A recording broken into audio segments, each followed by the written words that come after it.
제가 최근에 읽고 있는 책 가운데 어떤 죽음이 삶에게 말했다라고 하는 제목의 책이 있습니다.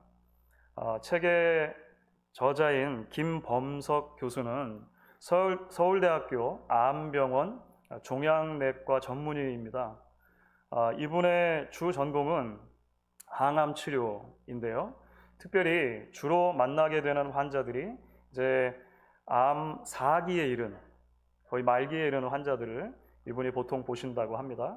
그러니까 치료가 목적이라기보다는 생명 연장의 목적이 있는 그런 항암 치료를 하게 되는 것입니다. 치료를 통해서 생의 길이가 조금은 늘어나기도 하고 조금은 고통이 완화되기도 하지만 결국에는 이 의사는 이제 여러 환자들의 생의 마지막 걸음을 지켜볼 수밖에 없는 그런 많은 경험들이 있었다라고 하는 거예요. 그래서 이 작가가 그런 환자들의 삶과 죽음에 대한 일종의 이제 비망록을 적어가는 그런 마음가짐으로 그 책을 써내려갔다 이렇게 이야기를 합니다. 그러면서 이렇게 그 서론에 말을 하더군요. 내가 만난 환자들은 삶과 죽음으로 살아있는 나에게 많은 이야기를 들려주었다. 그래서 어떤 인생의 마지막의 삶의 모습과 죽음의 모습이 살아있는 나에게 생의 의미에 대해서, 가치에 대해서 많은 것들을 깨닫게 해주었다. 이제 이런 의미가 될 것입니다. 그래서 책의 제목이 어떤 죽음이 삶에게 말했다라고 붙어 있는 것이죠. 오늘 우리가 함께 읽은 이제 본문의 말씀은 사도 베드로의 설교 말씀입니다. 사도행전에는 여러 설교가 기록이 되어 있는데요. 대표적인 것이 베드로의 설교, 스데반의 설교, 바울의 설교가 될 것입니다. 사도행전 전체에서 이런 설교들은 굉장히 중요한 역할을 감당합니다. 오늘 우리가 읽은 본문이 있는 이 베드로의 설교는 특별히 사도행전 전체에서 처음 우리가 발견하게 되는 소위 복음 설교라고 말할 수가 있을 것입니다. 설교의 장소적인 배경은 예루살렘입니다. 예루살렘. 유대인의 3대 절기 중에 하나였던 오순절을 지키기 위해 많은 유대인들 순례자들이, 디아스포라 유대인들이 예루살렘에 아직 머물러 있는 그런 상황입니다. 좀 더 정확한 시간적인 배경을 말씀을 드리자면 오순절 성령 강림 사건이 있고 난 직후입니다. 우리가 지난 시간에 함께 살펴본 말씀이죠. 부활하신 예수님께서 승천하시기 전에 제자들에게 약속을 하셨는데 성령을 주신다는 약속이었습니다. 그 약속을 붙들고 120여 명 되는 제자들이 한 곳에 모여서 기도하는데 그 기도할 때 약속하신 성령이 임하셨습니다.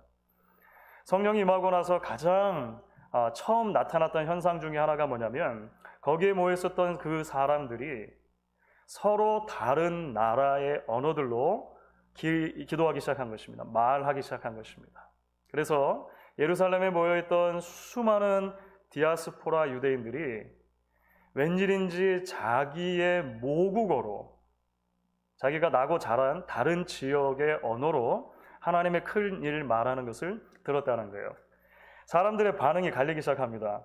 도대체 이것이 어떻게 된 일이냐라고 묻는 사람들도 있었고, 어떤 사람들은 저 사람들이 미친 것이 아닌가, 낮술에 취한 것이 아닌가, 이렇게 말하는 사람들도 있었다는 거예요.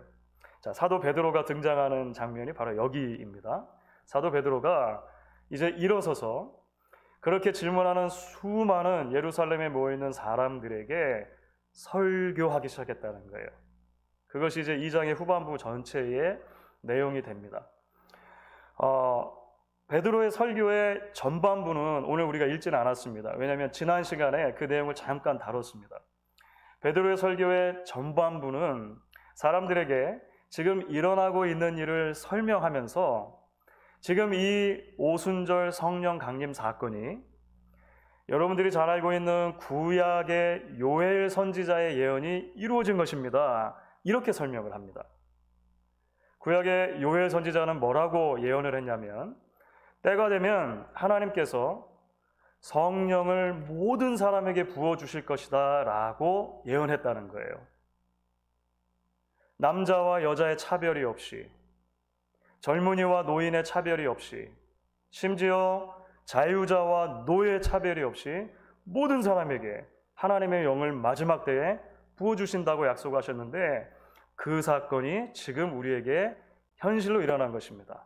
이게 이제 첫 번째 전반부에 베드로가 말한 내용이었습니다. 오늘 함께 우리가 읽은 내용은 이제 후반부에 해당이 됩니다. 그 설교의 후반부예요. 자, 그런데 우리가 읽어드렸던 본문의 내용을 생각하실 때 베드로의 오순절 설교의 후반부의 핵심 내용이 뭘까요? 아마 간단한 한 문장으로 정리한다면 한 죽음이 우리에게 말하는 바일 것입니다. 한 죽음이 우리에게 의미하는 바. 그 죽음은 예수 그리스도의 죽음입니다. 베드로는 지금 어떤 일이 일어난 거지? 라고 막 묻는 사람들에게, 도대체 저 사람이 혹시 미친 것들은 미치진 않았을까? 라고 궁금히 여기는 사람들에게 지금 일어나고 있는 일은 예수 그리스도의 죽음과 너무나 밀접한 관계가 있는 일입니다. 라고 설명한다는 거예요. 지금 여러분들에게 예수의 죽음이 말하고 있습니다. 이야기를 전하고 있습니다라고 설교를 한다는 것이죠. 오늘 이제 설교의 결론 부분이 되는 36절입니다. 여러분 한번 같이 읽어보도록 할게요. 설교의 결론이 36절 마지막 절이었죠. 같이 읽습니다. 그런즉 이스라엘 온 집은 확실히 알지니 너희가 십자가에 못 박은 이 예수를 하나님의 주와 그리스도가 되게 하셨느니라 하니라. 베드로는 이 말을 하고 싶었던 거예요. 이 말을. 자, 그렇다면 여러분 좀 더 구체적으로 베드로의 설교의 이 결론이 담고 있는 메시지가 무엇일까요? 그리고 그 메시지가 오늘을 살아가는 그리스도인들이 우리에게, 이 시대에게 걸어오는 이야기, 전달해주는 이야기는 무엇이냐라고 하는 것입니다. 여러분, 베드로 설교의 첫 번째 핵심은 이렇게 아마 요약할 수 있을 것입니다. 예수 그리스도의 십자가는 우리가 얼마나 죄인인지를 드러내준다라고 하는 것입니다. 십자가 우리에게 말을 걸어오는데 가장 먼저 십자가가 우리에게 말하는 내용은 뭐냐면 우리가 얼마나 죄인인가라고 하는 것이라는 것이죠. 36절 방금 전에 읽은 내용에 보면 아주 흥미로운 대목이 있습니다. 너희가 십자가에 못 박은 예수, 이런 표현이 등장했죠. 너희가 십자가에 못 박은 예수. 23절에도 비슷한 표현이 나옵니다. 너희가 예수를 법 없는 자들의 손을 빌려 못 박아 죽였으나, 이런 내용이 나오죠. 너희가 예수를 법 없는 자들의 손을 빌려 십자가에 못 박아 죽였다. 그러니까 베드로가 지금 자신의 설교를 듣고 있는 모든 사람들에게 뭐라고 말하는 거냐면 당신들이 예수를 죽인 살인자들입니다. 이렇게 말하는 거예요. 충격적이죠. 사실 여러분 곰곰이 생각해 보면 좀 이상한 대목입니다. 자, 왜냐하면 말씀드린 것처럼 지금 베드로의 설교를 듣고 있는 무리들 중에 많은 사람들은 디아스포라 유대인들입니다. 그러니까 율법을 지키려고 먼 거리를 여행해서 예루살렘을 이제 방문하고 있는 방문객들인 거예요. 물론 설교를 들은 사람들 중에 예루살렘 토박이들도 있을 거예요.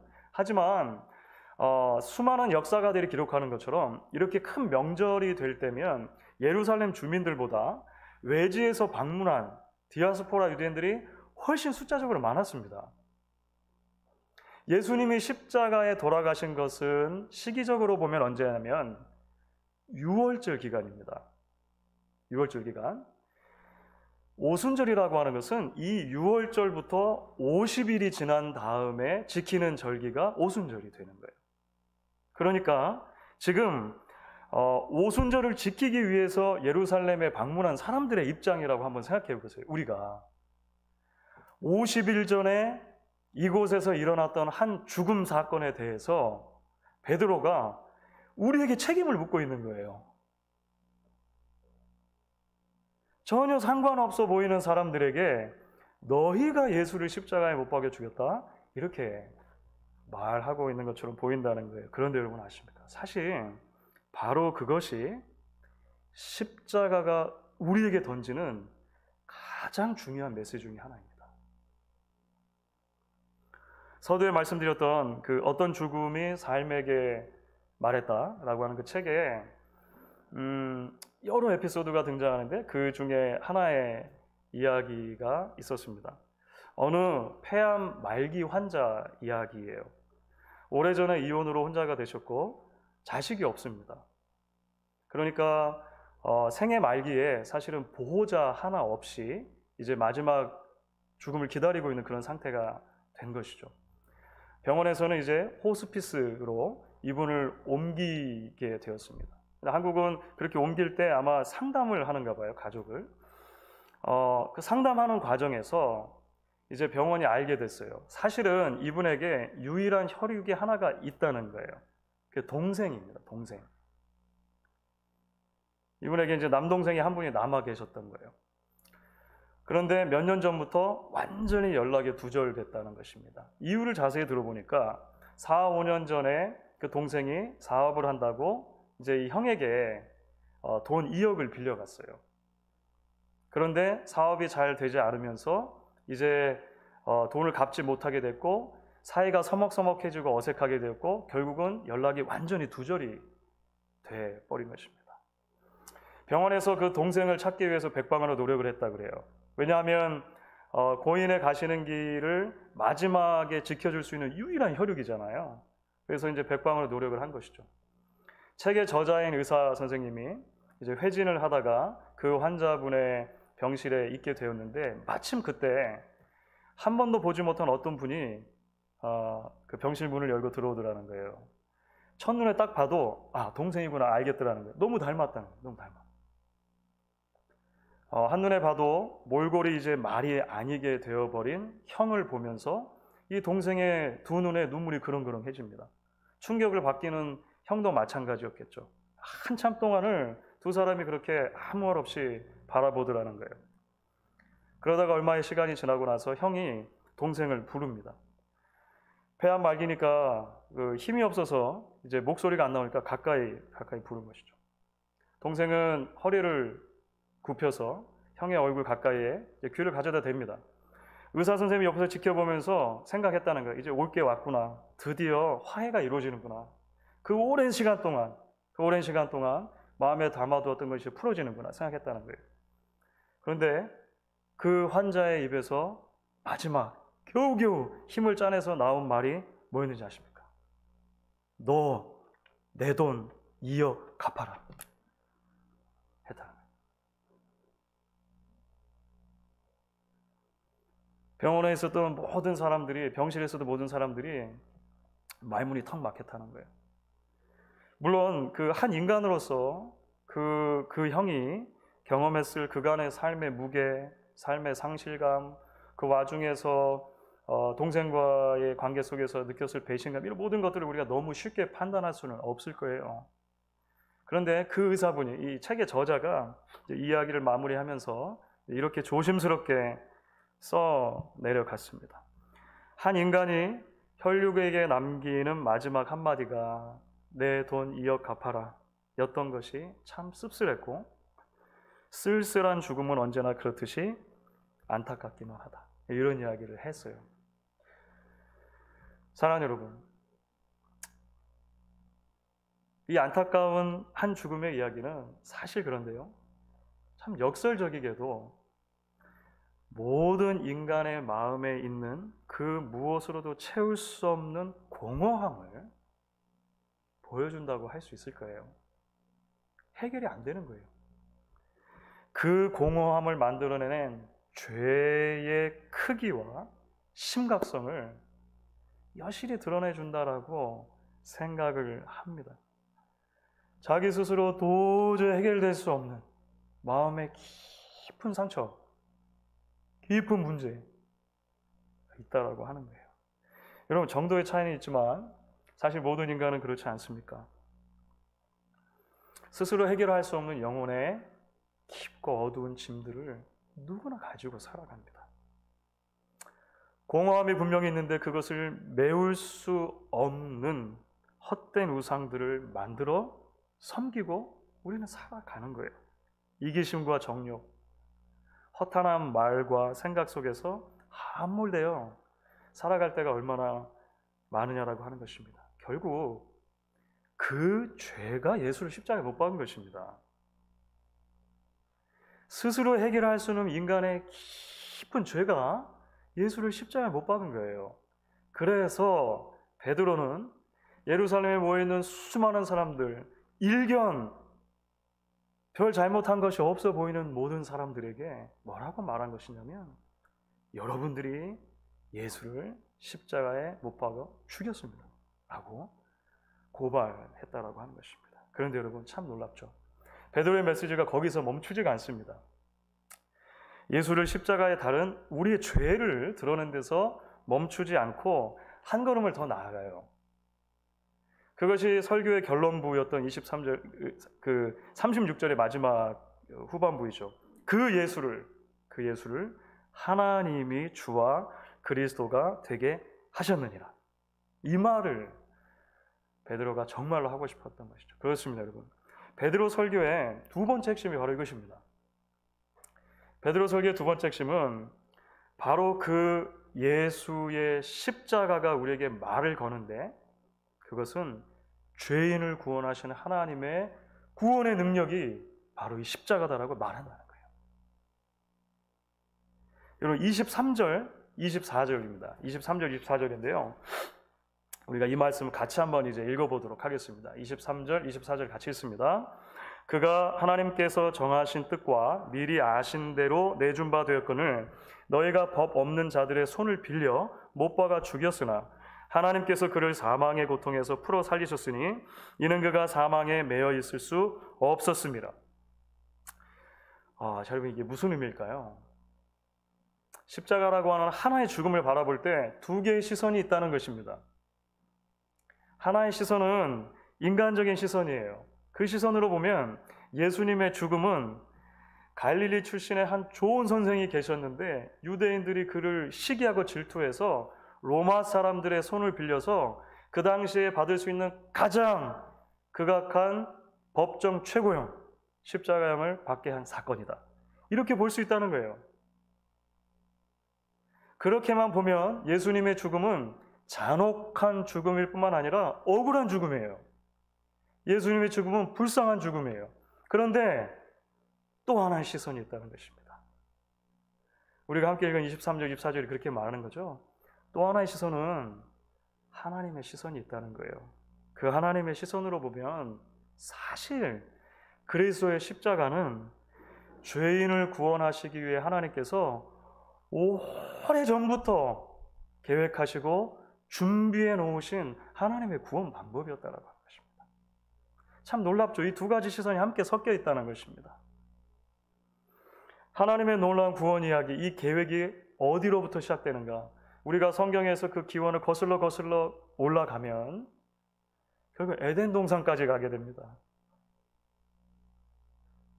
인류의 첫 조상이었던 아담과 하와가 하나님의 말씀을 어기고 타락합니다. 범죄해요. 그들이 범죄한 이후에 찾아온 것은 죽음입니다. 죽음. 그 죽음은 여러 가지 종류의 단절로 나타나요. 하나님과의 관계가 단절됩니다. 내 스스로와의 관계가 단절됩니다. 이웃과의 관계가 단절됩니다. 이 세상과의 관계가 단절됩니다.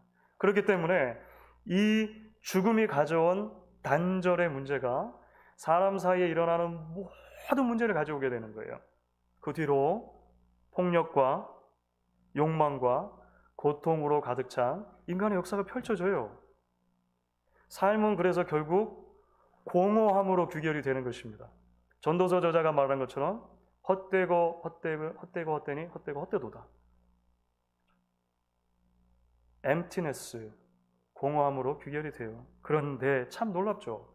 하나님이 그런 타락한 인간에게 여전히 구원의 약속을 선물로 주신다는 거예요. 하나님의 첫 구원의 약속이 어떤 방식으로 주어지는가를 보면 참 흥미롭습니다.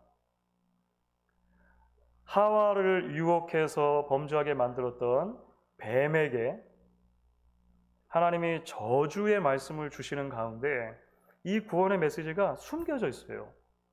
그것이 그 유명한 창세기 3장 15절입니다. 창세기 3장 15절. 그럼 같이 한번 읽어볼까요? 창세기 3장 15절 같이 읽습니다. 내가 너로 여자와 원수가 되게 하고 내 후손도 여자의 후손과 원수가 되게 하리니 여자의 후손은 내 머리를 상하게 할 것이요 너는 그의 발꿈치를 상하게 할 것이니라 하시고, 많은 신학자들은 창세기 3장 15절을 원시 복음이라고 말합니다. 첫 번째 복음, first gospel이라고 말합니다. 왜 그럴까요? 뱀의 후손은 사탄입니다. 또는 죄의 지배 아래에 있는 모든 인류이기도 합니다. 하나님은 하와의 후손으로 오실 구원자를 예비하신다는 거예요.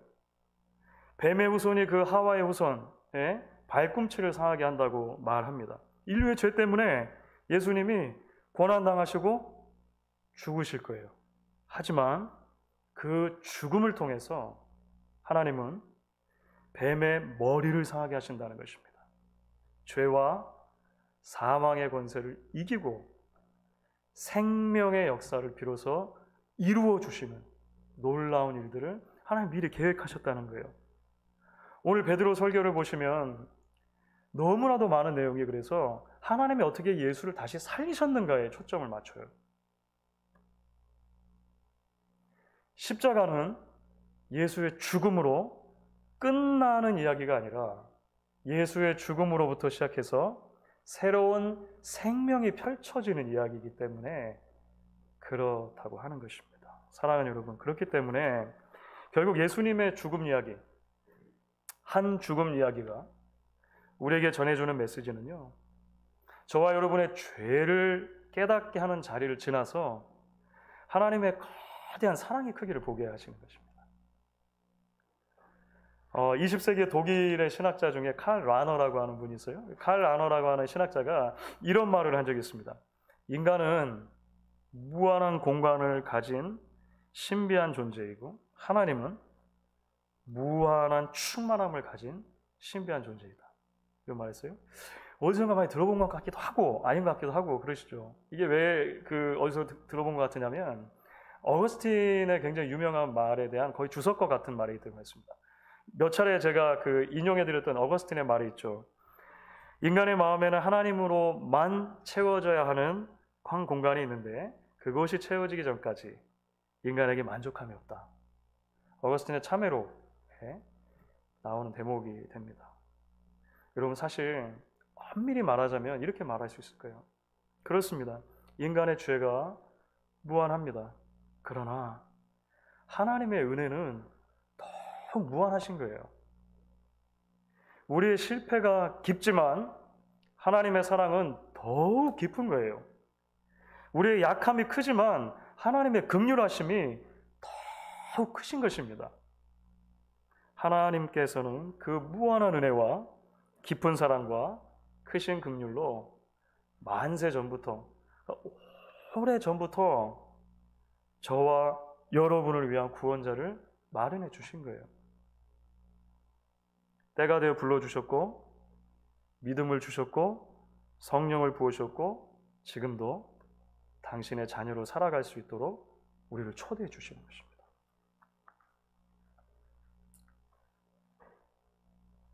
장로님 기도해 주신 것처럼 여전히 우리가 살고 있는 세상은 곳곳이 무너져 있습니다.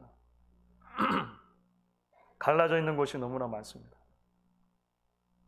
질병이 여전히 창궐하고 여전히 전쟁의 소식이 들려오고 정치는 불안정하고 어수선합니다. 과연 희망이 있는가?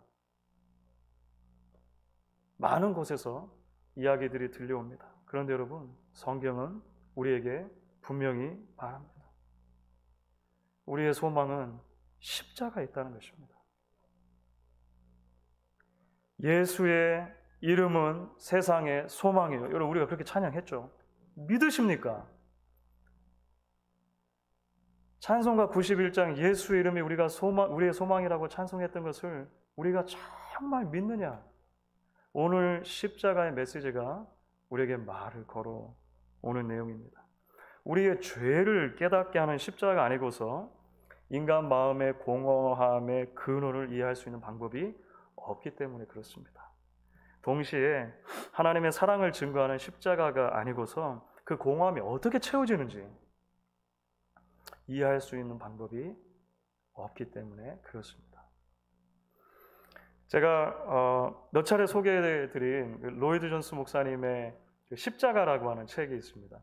갈라디아서 6장 14절 이 말씀이죠. 그러나 내게는 우리 주 예수 그리스도의 십자가 외에 결코 자랑할 것이 없으니 그리스도로 말미암아 세상이 나를 대하여 십자가에 못 박히고 내가 또한 세상을 대하여 그러하니라. 이 갈라디아서 6장 14절 말씀 한 구절을 가지고 로이드 존스 목사님은 9번 연속 설교를 하셨어요. 그 9번의 연속 설교가 이제 책으로 모아진 것이 십자가라는 책입니다. 너무너무나 좋은 책입니다. 그 십자가라고 하는 책의 7번째 장입니다. 그러니까 7번째 설교하셨을 때겠죠. 그 설교 제목이 이것입니다. 말하는 그리스도의 십자가.